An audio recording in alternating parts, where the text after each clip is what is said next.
Jambusar sub district હોસ્પિટલમાં તબીબની ગંભીર બેદરકારી સામે આવી રહી છે। ઓપરેશન સમયે પ્રસૂતા મહિલાના પેટમાં તબીબ કપડું ભૂલી ગયા। તબીબની બેદરકારીથી ઓપરેશન બાદ મહિલાનું પેટ ફૂલી ગયું।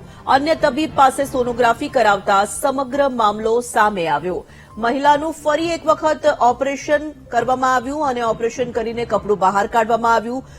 તબીબ ચારમી આહિર સામે જંબુસર પોલીસ મથકે ફરિયાદ નોંધવામાં આવી છે।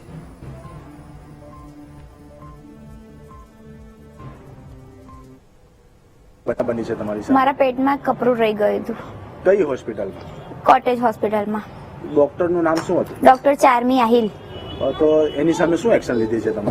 એફઆર કરેલી છે કઈ અહીંયા જંબુસરમાં। જૂના ડોક્ટર હતા જ્યાં ગાયનોલોજીસ્ટ હોસ્પિટલમાં, ત્યાં અમે ચેક કર્યો, સોનોગ્રાફી રિપોર્ટ કરાયો અને રિપોર્ટમાં એવું જાણવા મળ્યું કે અંદર કપડું રહી ગયું છે સિઝેરિયન દરમિયાન। પછી તમે શું કહ્યું? પછી અમે ફરીથી જંબુસરમાં આવ્યા અને ડોક્ટર ચારમીને મળ્યા અમે, તો એમણે એવું કીધું કે હા અમારાથી જે ભૂલ થઈ છે એ અમે કપડું જે છે અંદર એ અમે કાઢી નાખીશું, અમારી બેસ્ટને બેસ્ટ ટીમ બોલાવીને અમે તમારું પ્રોબ્લેમ સોર્ટ આઉટ કરી દઈશું અને એક દિવસ એડમિટ રાખીએ અમારા વાઇફને, અને બીજા દિવસે પછી એ લોકો એવું કીધું કે અમારી પાસે પૂરતા સાધનો નથી।